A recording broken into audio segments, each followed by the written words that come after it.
Hello everyone. तो आज U double आई सी ए का एग्ज़ाम था। मुझे ध्यान नहीं है ये एक शिफ्ट में है या दो शिफ्ट में है, तो मेरा बता देता हूँ। मेरा 8 AM रिपोर्टिंग वाला शिफ्ट में एग्ज़ाम था। तो चलिए डिस्कस करते हैं क्या एग्ज़ाम का लेवल रहा, मेरे कितने क्वेश्चन अटेम्प्ट हुए, और साथ ही साथ इस वीडियो में मैं पूरा क्वेश्चन जीके और कंप्यूटर में जितना मुझे याद है वो सब डिस्कस करूँगा। तो आप वीडियो को पूरा देखिएगा। तो सबसे पहले बात करते हैं रीजनिंग का।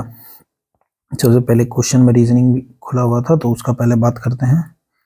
रीजनिंग में पजल्स में क्या क्या आए हुए थे वो मैं जल्दी से बता देता हूँ। एक 4 नॉर्थ और 4 साउथ जो एक दूसरे को फेस करते हैं, ये वेरिएबल के साथ आया हुआ था। और फिर आया हुआ था 8 क्वेश्चन बॉक्स वेरिएबल के साथ।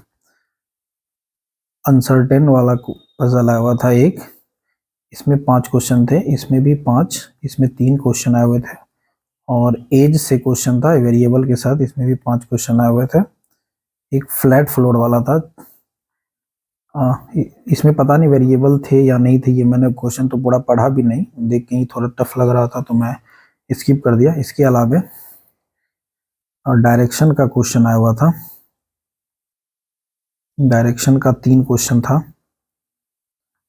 क्रिटिकल रीजनिंग का 4 या 5 क्वेश्चन था क्रिटिकल रीजनिंग से। और डाटा सफिशिएंसी से 3 या 4 क्वेश्चन होंगे। मैंने तो 3 अटेम्प्ट किया था, उसके बाद मैं चेक नहीं कर पाया इससे ज़्यादा है कि नहीं। और सीलॉग की बात करें तो इससे भी 3 क्वेश्चन आए हुए थे। इनइक्वालिटी, इससे भी 3 क्वेश्चन थे। और मिससेलेनियस से 3-4 क्वेश्चन थे। एक जिसमें मिससेलेनियस में एक वर्ड था जिसमें बैकवर्ड और इनवर्ड कितना उसके लेटर बीच में होता है, वो जो जनरली प्री में आता है, एक वो था। और एक मीनिंगफुल वर्ड वाला था। मीनिंगफुल वर्ड वाला में मेरा डर्ट बन रहा था। यदि आप लोग का इससे ज़्यादा बन रहा था तो ज़रूर बताइए मुझे कमेंट सेक्शन में। चलिए ये रहा ये रीजनिंग का, रीजनिंग में बता दिए। रीजनिंग में 50 क्वेश्चन आए हुए थे, 50 में मेरा अटेम्प्ट 30 रहा था। और इसमें अगर लेवल की बात करें तो ये थोड़ा मॉडरेट था। हालांकि क्वेश्चन बन जा रहे थे, डायरेक्ट पजल सॉल्व हो जा रहा था, लेकिन पजल लेंदी होने के कारण क्लू में फंसने का संभावना ज़्यादा था, क्योंकि क्लू ज़्यादा थे वेरिएबल के साथ, सेम बॉक्स वाले भी। हालांकि मेरा 2-2 पॉसिबिलिटी में सारे बन गए, लेकिन हाँ सारे नहीं, मैंने फ्लैट फ्लोर वाला क्वेश्चन देख के ही छोड़ दिया था, तो ये मैंने नहीं बनाया। अनसर्टेन में मैंने 2-3 मिनट इन्वेस्ट किया, लेकिन मुझे रियलाइज़ हुआ ये थोड़ा टफ साइड जा रहा है, तो इसको मैंने नहीं अटेम्प्ट किया। बाकी एज मुझे बहुत आसान लगा और ये सब क्वेश्चन डायरेक्ट बन गया। डायरेक्शन मैंने अटेम्प्ट किया है, ये भी थोड़ा लेंदी था। क्रिटिकल रीजनिंग मैंने एक भी नहीं किया है, क्योंकि हमारे पास ऑलरेडी बहुत सारे क्वेश्चन है करने को, इसीलिए क्रिटिकल रीजनिंग में जाके मैंने एक्यूरेसी खराब नहीं किया। डीएस से मैंने 3 क्वेश्चन बनाया हुआ था। सिलॉग, ये भी सिलॉग लेंदी थे। इनइक्वालिटी भी थोड़ा सा जनरली जो प्री में आता है वैसा नहीं था, थोड़ा सा लेंदी किया हुआ था। इसको भी मिससेलेनियस भी आसान हुए थे, तो ये इस तरह से करके मैंने 30 बनाया। इसका क्वेश्चन मॉडरेट था, जैसा मैंने बताया था आपको पहले पिछले वीडियो में। इसका लेवल आरआरबी क्लर्क मेंस जैसा रहता है, तो बिल्कुल वैसा ही था। तो ये हो गया एलआर रीजनिंग की बात। ओके, अब हम लोग डिस्कस करते हैं क्वांट और इंग्लिश का क्या था। उसके बाद इंग्लिश आए हुए थे, तो इंग्लिश का पहले बात कर लेते हैं। इंग्लिश इसका लेवल कलरिकल मेंस था, पीओ प्री बिल्कुल नहीं बोल सकते हैं, क्योंकि इसमें इंग्लिश में जो आरसी आए थे दोनों में 9 क्वेश्चन ईच थे। और ये स्लाइटली एक तरह से लेंदी था। आरसी का क्वेश्चन हालांकि बहुत शॉर्ट थे, लेकिन सॉरी आरसी का लेंथ शॉर्ट था, लेकिन क्वेश्चन बड़ा था, बार बार पैसेज ढूंढना पड़ रहा था उसे, तो ये एक तरह से बोल सकते हैं ये थोड़ा सा लेंदी था, इसमें टाइम टेकिंग लग रहा था। और पारा जंबल 5 क्वेश्चन आए हुए थे पारा जंबल में। 5 सेंटेंस दिए हुए थे, उसको रीअरेंज करना था। तो उसमें मेरे जो अरेंज आए हैं वो है CABDE। इसमें पहला और आखिरी वाला तो मैंने तुरंत अरेंज कर दिया था, लेकिन इसे बैठाने में बहुत समय किल हो रहा था, ये थोड़ा कंफ्यूजिंग दिया हुआ था। तो एक बार कमेंट सेक्शन में आप इसका कंफर्म करें क्या आया हुआ है। और डबल ब्लैंक आया हुआ था, और सॉरी डबल ब्लैंक वाला क्वेश्चन 5 आया हुआ था। एक एरर था जिसमें पूरा सेंटेंस में एरर खोजना था, अगर गलत था तो पूरा सेंटेंस को गलत बोलते। और यदि सही तो सारा सेंटेंस को, ऐसा करके 5 क्वेश्चन। और एक मैच द कॉलम था जिससे 4 या 5 क्वेश्चन थे, और एक रिप्लेसमेंट वाला क्वेश्चन आया हुआ था, रिप्लेसमेंट, वर्ड रिप्लेसमेंट वाला, ये भी 4-5 क्वेश्चन थे। और आया हुआ था ये, फिर मुझे इतना ही याद आ रहा है, इतना ही था। तो इंग्लिश में टोटल क्वेश्चन तो बहुत ज़्यादा थे, 50 क्वेश्चन थे, जिसमें मेरा 40 अटेम्प्ट हुआ है। रीजनिंग का लेवल मॉडरेट था। अब बात करते हैं एक बार क्वांट की। क्वांट ये इजी सेक्शन था, अरिथमेटिक थोड़ा आसान आए हुए थे इसमें, लेकिन डीआई लेंदी था, 2 डीआई थे, 6 क्वेश्चन ईच। और एक केसलेट था, केसलेट में 3 क्वेश्चन थे। अप्रोक्सीमेशन से 5 क्वेश्चन आए हुए थे, और अप्रोक्सीमेशन के बाद सीरीज, जो कि रॉन्ग नंबर सीरीज आया हुआ था, इसमें भी 5 क्वेश्चन थे। और क्वाड्रेटिक 4 क्वेश्चन या 5 क्वेश्चन आए हुए थे। तो ये आसान था, डायरेक्ट बन जा रहा था, तो इसमें आप आसानी से अटेम्प्ट बढ़ा सकते थे। और अरिथमेटिक में जो रिमेनिंग क्वेश्चन जो 12-13 बचा हुआ था वो आया हुआ था। अरिथमेटिक भी डायरेक्ट था, हालांकि उसको अप्रोक्सीमेट करके वैल्यू दिया हुआ था, लेकिन देखने से पता चल रहा था कि आसान है। तो क्वांट में मेरे लेकिन 16 अटेम्प्ट हुए हैं। हालांकि इसमें मिनिमम 25 अटेम्प्ट किया जा सकता था। मैंने ये वाला क्वेश्चन तुरंत मैंने 10 मिनट के अंदर ही सब बनाने के बाद मैंने डीआई जो ट्राई किया। हाँ, डीआई के बारे में आप मुझे बताइएगा। एक डीआई जो ये पाई चार्ट के बाद जो मैच ड्रॉ और विन और लॉस वाला था, उसमें मैं पता नहीं मुझसे बन नहीं रहा था। n=15 लिखा हुआ था। अगर इसका कैलकुलेट करने के बाद ए का वैल्यू 20% आ रहा था। 20% आने के बाद भी पता नहीं आंसर क्यों नहीं मैच कर रहा था मेरा, क्योंकि मैंने ड्रॉ का निकाल लिया था पूरा, लॉस और पूरा मैच का दिया हुआ था रेशियो, इसे निकल जाता लॉस का वैल्यू, और कितना मैच विन है उससे निकल जाता। लेकिन ये समझ नहीं आ रहा था, 2-3 बार मैंने ट्राई किया, क्रैक क्यों नहीं हो रहा है। इसमें डायरेक्ट 6 क्वेश्चन थे, और डायरेक्ट क्वेश्चन दिख भी रहे थे, बहुत आसान मुझे लग रहा था, लेकिन पता नहीं बना नहीं। इसकी वजह से मेरा बहुत समय किल हुआ है डीआई में। नेक्स्ट डीआई जो मैं बनाने गया वो P+16 ऐसे करके कुछ था, मैंने उसे पूरा पढ़ भी नहीं पाया ठीक से। तो एक बार पेपर खराब होने के बाद शायद वो पेपर में संभलना बहुत मुश्किल हो जाता, मेरे साथ हुआ। लेकिन मुझे ये प्रैक्टिस करना पड़ेगा कि कैसे इस प्रेशर को हैंडल करें। बाकी केसलेट मैंने देखा नहीं, और अरिथमेटिक मैंने 2-3 क्वेश्चन जो भी बनाया है मुझे आसानी लगा, लेकिन फंस जा रहे थे क्योंकि स्टार्टिंग का पेपर बिगड़ गया था। तो ये क्वांट का है। और क्वांट मेरे अटेम्प्ट बता दिए, इंग्लिश में बता दिए। इंग्लिश का भी लेवल मैं आपको बता दूं मॉडरेट। क्वांट का थोड़ा सा मॉडरेट से नीचे था, क्योंकि आराम से 25 क्वेश्चन बनने वाले थे, और रीजनिंग में मैंने मॉडरेट बताया। अब जीए की बारी करते हैं। जीए मैक्सिमम नवंबर दिसंबर से क्वेश्चन आए हुए थे, और जीए का क्वेश्चन मॉडरेट था, लेकिन हालांकि इसमें 15-20 क्वेश्चन आराम से किए जा सकते थे यदि आपने रेगुलरली जीके पढ़ा। तो चलिए क्वेश्चन डिस्कस कर लेते हैं। मैं बताता हूँ। जीके में मेरे अटेम्प्ट 23 रहे, जिसमें 4-5 क्वेश्चन मेरे गलत हुए हैं। तो ये जीके का है, ये डिस्कस कर ले। जैसे बीमा सखी का एक आया हुआ था क्वेश्चन, इसमें लेंदी क्वेश्चन करके दिया हुआ था, यदि पूरा पता रहता तो ही बना पाते। तो इसका आंसर सेकेंड ईयर और थर्ड ईयर में जो मिलता है स्टाइपेंड, उसका आंसर इन्होंने 8,000 और 9,000 रखा हुआ था। तो ये वाला ऑप्शन सही होता, क्योंकि ये गलत है, लेकिन ऑप्शन में पूछ रहा था इसमें से रॉन्ग कौन है, ये वाला ऑप्शन सही होता। सेकेंड ईयर और थर्ड ईयर में 5,000 से कम मिलता है, सॉरी 7,000 से कम मिलता है जो फर्स्ट ईयर का रहता है, इसीलिए इसमें ये ऑप्शन रहा है। अपर लेयर MUFC 15 होते हैं, 15 अभी करंट में हैं।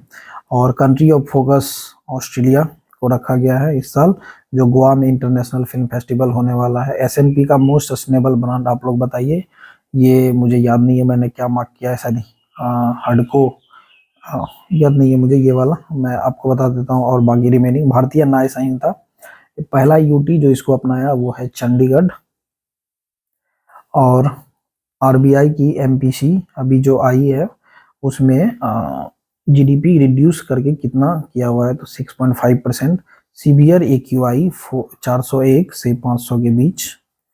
और यूनाइटेड नेशन का जो SDG है, उसमें टॉप 5 में कौन सा नहीं आता, ये क्वेश्चन आया हुआ था, तो क्लाइमेट चेंज इसका आंसर होगा। क्लाइमेट चेंज टॉप 5 में नहीं आता। मिसलीडिंग एड में से दो सेक्टर कौन कौन से हैं जो सबसे ज्यादा मिसलीड एड के लिए पाए गए हैं, तो एक सेक्टर था उसमें हेल्थ केयर, और दूसरा सेक्टर होगा इसमें एडुकेशन। ओके। गेल जो एलएनजी के लिए एक कंपनी के साथ टाई अप किया, वो कंपनी का कंट्री पूछा था कौन सा देश की कंपनी है, तो उसमें अबू धाबी ऑप्शन होगा, शायद ऑप्शन डी नंबर था ये।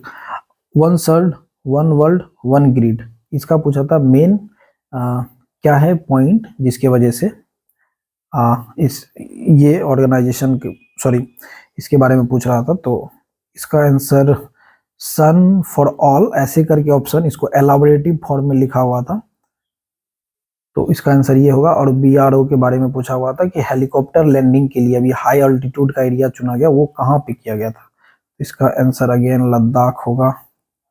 और इंदिरा गांधी पीस प्राइज, इसमें जिसे प्राइज मिला वो कौन सा कंट्री का था, तो ये चिले। और प्रोबा 3 मिशन किससे रिलेटेड है, सन से रिलेटेड है। मालदीव का करेंसी पूछा हुआ था, हालांकि ये सब क्वेश्चन डायरेक्ट नहीं पूछे, स्टेटमेंट करके पूछते हैं बड़ा करके, तो इसमें ये हो गया। और इंटरनेशनल सोलर अलायंस, ये भी पैसिफिक ओशन के 5 आइलैंड के साथ टाई अप किया है, उसमें शायद ये नॉट पूछा हुआ था, ये मुझे कंफर्म नहीं है, आप लोग बताएंगे इसका। इसके ऑप्शन में जैसे सेशल्स थे और ऐसा ही कुछ करके ऑप्शन था, जैसे उसमें एक होगा। और मेटा को फाइंड कौन किया है, तो अभी सीसीआई ने किया है। रीट को कौन रेगुलेट करती है, तो सीबी होगा इसका आंसर। और नोटिस मनी का पीरियड पूछ रहा था, वो स्टेटमेंट बड़ा करके, तो 2 से 14 दिन होगा। पीएम विद्यालक्ष्मी स्कीम का आउटले कितना है, तो 3600 करोड़, और कब तक ये चलेगी, ये दोनों पूछा हुआ था, फाइनेंशियल ईयर 31।